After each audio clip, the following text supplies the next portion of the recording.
Good friends. See you tonight. Today we sit down with a guy that we absolutely had to book because he owes me money. Ha! $5, in fact. That was once the sum that we wagered over the outcome of the ratings battle that you had with Vince McMahon on Monday night. Was that $5 American or was that $5 Canadian? Well, back then it was probably on par, but right now there is some advantage to taking American money. Now, this was unscripted, and it's a win no matter what happens on the rest of the show. Actually, we wanted to book this man because he is a great talker and is, no matter how you slice it, one of the key figures in everything that we call pro wrestling today. Eric Bischoff, nice to see you. Great to be here. Thanks, Michael. Now, on this show, when we interview wrestlers one-on-one like this, we have made our mark because you go out of character, because we talk about issues that no one else talks about. You don't like that, do you? You'd like to have your wrestlers still in character. Yeah, I think that there's something unique about our form of entertainment, and one of the things that makes it unique is the illusion and the mystique. And personally, I feel that when characters go out and reveal too much and let everybody behind the curtain, so to speak, that you lose some of that mystique, and I think it's a mistake. You ever share that view with Vince? Because Vince clearly evolved 180 degrees away from that. At one time, that was the philosophy of the company. And then, coincidentally, when we started this show in 1997, Vince started to see the value in allowing his people to talk about how they felt and not how the company wanted them to feel. To answer your first question, no, I've never had that conversation with Vince. It's never come up in any of our conversations. And I'm not suggesting that wrestlers don't come out of character. What I'm suggesting is that the depth of detail that they sometimes go into is not necessarily always helpful to the overall picture. You clearly still think like an owner. You ran the WCW. Vince was your greatest competitor. Vince was a guy that you didn't hesitate for a second to slag and say, we're at war with him. What's it like working for him now? I enjoy it. Vince is a very focused, very intense personality that demands a lot of himself and all the people around him. To a certain degree, he's a perfectionist. That's been my experience with him, but I like that environment. Is it difficult for you, though, knowing that at one time you guys were on the same level, and now you work for him? You don't work behind the scenes, you are a performer. And I think anyone who watches you perform would say you're a great performer. But right now, you're one of the guys that used to work with you, and you're not on an even level with Vince. It doesn't bother me, and I don't really look at it that way. I looked at this as an opportunity. I'm still doing a lot of other things. I've got other projects that I'm managing. I've got other goals that I'm achieving outside of my relationship with Vince. So in terms of the way I look at myself, I'm very comfortable with the role that I'm Do you want to go back behind the scenes? Would you like to book the show? Would you like to write for the show? Would you like to do more of the things that you used to do, even away from the business of running it, which I know that you were hugely burdened by, but the actual scripting of the show? Not really. People don't realize just how difficult of a job that really is. It's a full-time job. It's one thing to sit at home and get on the internet and throw a few ideas around, what you would do if you were Vince McMahon or if you were Eric Bischoff when I was running WCW. But the truth of the matter is that is a full-time and a half job, and you have to be dedicated to it 24/7. And I've lived through that part of my life, and I enjoyed it. I have the best of both worlds right now. If I have an idea that I'm passionate about, that I think will work, I can knock on just about anybody's door I want to knock on, sit down and have that conversation. So are you then happy, because from how I understand it, you actually made a bid on WCW. You took a shot at purchasing the company when you were out before Vince eventually purchased it. Are you happy that you didn't get it now? Because what you're saying essentially is that you love where you are right now. No, I'm not happy that didn't happen, because that would have been a whole different situation. I would have been in an equity position at that time, and I really wanted to acquire WCW, which is why we made the attempt in the first place. But I moved on. That was a couple of years ago, and once that deal fell through, once it became apparent that we weren't going to be able to acquire that property from Time Warner, I closed the book on that part of my life and moved on. See, one of the things that I see with wrestlers, because it seems like almost everybody leaves for a time. Either they left the Federation or they left WCW, and many guys are out of it for a time, but they are drawn back because it's in their blood. If Vince McMahon ever left for a time, if WWE went under, you know he would be back because he's a wrestling guy. But I don't see you as being a wrestling guy. What brought you back? But I think I am a wrestling guy at heart. There's a passion for what I do. I love being in front of that crowd and getting them to react. That's a very empowering position to be in. It's satisfying. It's ego. It's all of the things that drive any performer. And I think you could say the same thing about musicians. It's probably the same reason why rock stars never really retire. It's the same reason why Kiss has been on a farewell tour for the last 4 years, because they never want to say goodbye. It's too addicting. So part of it is the ego, and people use that as in a negative way, but it doesn't have to be negative. Ego is what allows us to get out of bed and carry our head up high. Some say that it can be out of control. When I met you 5 years ago, I thought that you were a guy who was driven to some extent by his ego. Was that a fair comment? Sure, it still is. I am driven by my ego, and I'm proud to say it. I'm grateful for the fact that I'm driven by my ego. My ego demands that I provide a very good lifestyle for my family. My ego demands of me that I provide unique opportunities for my children. My ego demands that I live in a certain lifestyle. So absolutely, I'm driven by my ego. So given the fact that you are concerned by how people see you, you enjoy people watching you, how much does it bother you that people look at you and know that WCW failed and that you were one of the guys that was running it at that time? How much does that haunt you? No, you're wrong. I was not one of the guys that was running it at that time. But when the WCW was on its way down, you were dismissed from your position, right? Two different things. Okay. I take a position that the reason WCW failed is because I left the company in 1999. Here are the facts that you haven't heard, because there's been a number of wrestlers that would come out and people associated with WCW would come out and position my departure in a number of different ways. None of them had any idea what was really going on. None of them were involved in the decision or the meetings or the situation leading up to it. The fact of the matter is I knew WCW was in a bad position as early as mid-1998, when, by the way, we were still very, very profitable. My position was very secure within that company, and in fact, I could get away with just about anything that I wanted to get away with as an executive in that company because I was so successful. The fact of the matter is when Turner decided that they were going to merge with Time Warner, all of a sudden, key executives at my level and way above my level started changing the way they did business. It went from being a very entrepreneurial-based culture within Turner, which is what it had always been up until that point, to a very bureaucratic type of culture. Everybody at my level and above was trying to become what they felt their peers at Time Warner were, and it became impossible to get anything done. When accountants started telling me how to write my show, I knew that we were in trouble. And what I did, quite honestly, and it was a mistake, it was a miscalculation on my part, but I tried to muscle my way through the quagmire. And, you know, I remember Harvey Schiller telling me at one point, president of TBS Sports, Eric, you're successful, but your shoulders aren't big and aren't broad enough to fight that fight. And he was right. I got to talk to you about some guys who have big, broad shoulders who had some things to say about what it was like back then at WCW. We'll do that when we were... It's not even a race anymore. We're so far ahead of them. Well, now, of course, it's no longer God, a race. what a bad haircut. I don't think you thought that back then. No. I think you were pretty sure it was looking fine. Oh, man, I thought it looked great. Yeah. Let's talk about what went wrong as we continue to talk with Eric Bischoff about WCW, about your time in the company, out of the company. I have heard from a lot of guys, and I was making reference to the broad shoulders of wrestlers, who said that one of the problems at WCW was a lack of discipline within the roster. Do you assume some of the responsibility for that? Is there anything you could have done to manage those egos better? Sure. You know, I have to accept some of the responsibility. I was the guy at the top.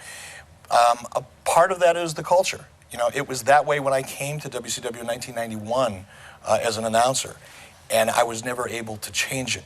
Part of the problem was the guaranteed contracts. I didn't invent guaranteed contracts. And you're talking about Hulk Hogan specifically, right? No, I mean, not at all. But not he at all. was. I didn't say anything about Hulk Hogan. Right, but Hulk Hogan is a guy that was the best known of the guys that came over to your company with a contract that tied your hands in a lot of ways because he had creative control, didn't he? Not really. Not at all. He didn't have creative control? He had creative control, but it never became an issue. It never became an issue. Hulk Hogan was the easiest person that I had to work with. There were times when it was difficult and challenging, and there were times when we saw things differently, and I had to manage those situations. But overall, he was one of the easier people for me to work with. Bret Hart. Bret Hart was very easy to work with. I like Bret personally. On a personal level, we get along very, very well. It was not difficult to work with Bret. Bret says, and he said on the show, got a lot of respect for Eric Bischoff as a person. He didn't know what to do with me. He's right. You know, to a large extent, he's right. But part of the reason is because of, you know, the situation. Bret, in my opinion, as much as respect as I have for Bret, didn't have the passion. I think because of what happened to him in Montreal, certainly what happened with Owen, I think Bret was in many ways a shell, professionally, of his former self. I don't think that I had the ability to figure out how to fix that. You had Vince's champion, and I'm not sure right? anybody else did. But you were in this incredibly wonderful position when you got Bret, right? Because here you had a guy who was Vince's champion, who had left in so much controversy, and a lot of people look at that as a missed opportunity for WCW, right there. You know, who knows? You know, you can't go backwards. But like I said, when I brought Bret in, I brought him in for a very specific reason. It wasn't to continue the WW then F saga and bring Vince's champion over, and that wasn't in my plans from the very beginning, and I don't think it was in Bret's plans. A lot of people talk about you and Steve Austin, and they say, well, you let him go, but weren't you one of the first guys to recognize his talent, that in a lot of ways, the Stone Cold Steve Austin that we see right now, who was probably the greatest money maker for a company in the history of wrestling, was a guy that you recognized his talent right from the beginning? Well, Steve was a talent in WCW when I got there, and Steve, you know, despite, again, revisionist history that seems to, you know, be quite commonplace in this industry, you know, Steve always had talent from the very beginning, and the reason I let Steve go, from my point of view, despite what everybody else likes to say, had nothing to do with whether or not I considered that he was going to be a star or not. Why was it? Circumstances were such that Steve was injured a lot. He had a lot of nagging injuries. Quite honestly, I got the sense that Steve Austin was less than thrilled that so much emphasis was being placed on Hulk Hogan when Hogan came into WCW. Steve was less than easy to work with on a pretty regular basis. And I'll never forget, again, this is my perspective now. Steve may see it differently, and I'm sure does. But, you know, at one point we had Steve scheduled for a television interview on one of our shows in a venue called Center Stage in Atlanta. And we knew he was hurt, but we just needed an interview out of him. We didn't need him to perform in the ring. Steve didn't show. Could have been a breakdown in communication. That's quite possible. But when he was reached at home, or when we placed a call to his home, and his wife answered and said that he wasn't there, but whoever was making the phone call could hear Steve in the back saying, "Tell them sons of bitches I'm not here."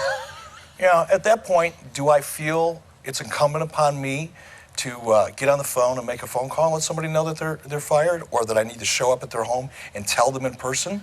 No. I did what I had to do legally, which was notify him by mail. That's what his contract required. That's what I did, and I moved on.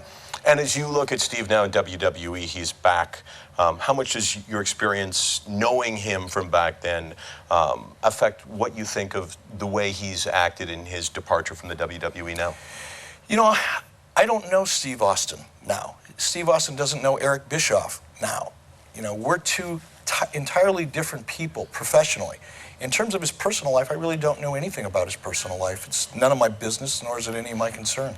One of the things you loved back in WCW, I know, was being with the guys, right? I mean, you said on this show just a few moments ago you love wrestling. I'd like to talk to you about your love for wrestling and lots more when we return. Eric Bischoff, stay with us. You don't see much of You didn't want to be one of the guys back in the day? That wasn't part of the appeal?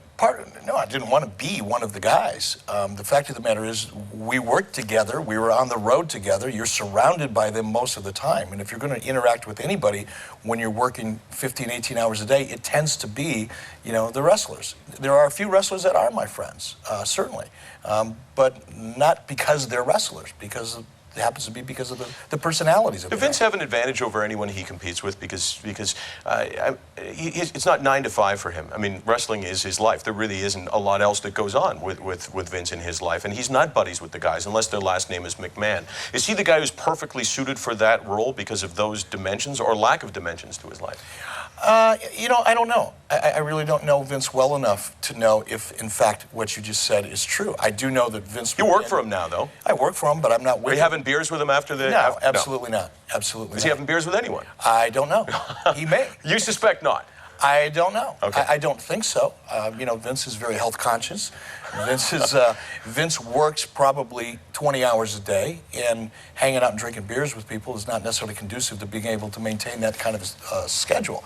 But I don't know what his social life is. I have no clue. One of the things you did was, I think you changed the industry because you brought television as the main focus with Nitro, and that changed the industry forever, and in a lot of ways, I think, made the WWE what it is today. When you look at their product, when you see how they do business, what can you say, you know what, I think I had a lot of influence in that. I think I started that.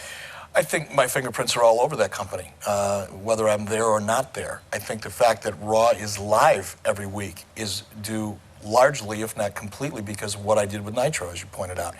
When you look at the cruiserweight division in SmackDown, you know, I challenge your viewers to, you know, get back to you. Let me know the first time they ever heard cruiserweight as it related to 5 years wrestling. ago on this show, if I remember correctly, and I wasn't paying attention to all of what you said, but I think I remember you saying that I'm not sure you that paid the attention sports to anybody other than yourself. Hey, I'm challenging what you're saying, and I'm listening to what you're saying because I think that 5 years ago you said cruiserweight, that the sport was going to get smaller. That was the future. Right. You know, prior to that, wrestlers were referred to as light heavyweights or junior heavyweights. And this may not seem like a big thing to people, but I determined at the time that if we were going to bring in a lighter weight class, not to call them junior heavyweights or lightweights, because that belittled them. That made them feel like they weren't as significant in the big picture as the heavyweights. Cruiserweights has a different ring to it. It creates a different perception. And yeah, the cruiserweights are on Smack. They don't refer to them as light heavyweights or junior heavyweights. They refer to them as cruiserweights. So to that extent, my fingerprints are on that business. With the Nitro girls, did you change, to some extent, sex in the industry? I don't think so. Not any more than the Dallas Cowboys do. Not any more than, you know, the Los Angeles Lakers do, or anybody else. But that's a different industry, though. I mean, that was the first time in wrestling that we had seen it done that way. It was the first time in wrestling you'd seen it done that way, but we've seen it in other sports and other forms of entertainment, and you continue to see it. The Nitro girls, I don't think were overtly sexual. I think they were window dressing. And yes, there was a sexuality to them, but it wasn't, I don't think, overtly sexual. On that note, we go to break. As we go to break, we want to know your thoughts. As always, Bischoff, a lot of wrestling fans are thrilled by the fact that you're back in the wrestling ring doing what you have done so well for, I guess, more than a decade, and that is entertain the folks. Congratulations, and thanks for doing the show. It's really been it's been a pleasure. Thank you.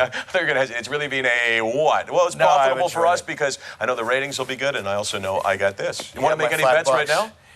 No, I think I learned my lesson. I think I'm not going to jump off that cliff. And I bet you're a tough guy to teach a lesson to, so I'm pretty proud about that. Well, you should be. You were talking about WWE, and you said your fingerprints are all over that company.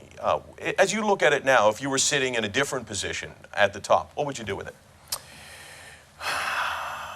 I'm not sure that I would do anything differently other than perhaps maybe be more aggressive about the brand extension. You know, because of the lack of competition in the world of sports entertainment, I think it's even more necessary now to distinguish between the two television properties. Does the product get hurt because of a lack of competition? Because I think the product was at its best when you and Vince were just kicking each other's ass. I think it forces everybody to think differently. You know, the business endures. It's been around since the beginning of television time, and it's never going to go away. But it will change as situations change and the environment changes. When it was competition that was forcing that change, it happened very rapidly, and it was easier in some respects. Now it's a little bit more challenging, but I have no doubt that the business will endure. Let me throw out a few names at you, and you just comes back with one-line answers, if that's okay. Chris Jericho. An interesting performer. I'll just let that seep in. Paul Heyman. Paul Heyman, very intelligent. Ric Flair. Consummate professional. Scott Hall.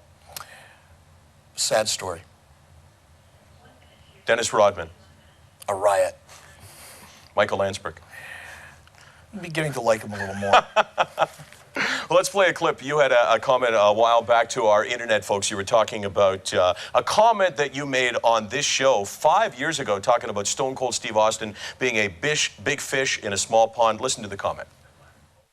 The comment wasn't necessarily meant to be a criticism per se of Steve Austin.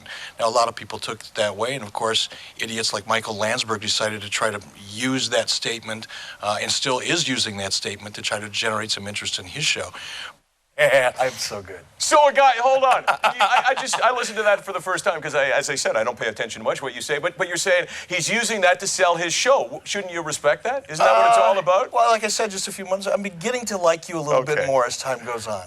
And I'm beginning to like you if for no other reason, then you're going to be in Wrestlemania first time, which is just around the corner now. I can't wait. You know, it's the first time I've ever experienced anything at this level. And to be in that environment, to feel that energy, and it goes back to what we talked about earlier about being a performer. There's an electricity and an energy that's going to be in that venue that I have never experienced in my life. And it will probably go down as one of the highlights of my professional life and my personal life as well. Eric, I got to tell you, this was a lot of fun. It's really good sparring and dueling with smart guys, and you're one of the smartest. Thanks, man. And don't forget, WrestleMania 19 in Seattle. Apparently, according to Eric Bischoff, it's going to be an amazing show. Great show today. Thanks for joining us.